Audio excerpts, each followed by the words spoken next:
Here's the Taranis X-Lite. Welcome to OpenTX. And that speaking volume is pretty high, so I would like to reduce it.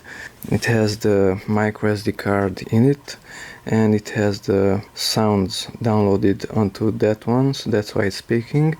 But to reduce that volume, let's use this joystick, long press it to the left. Okay, we are here on the first page out of 7. Use the same joystick and go to the right.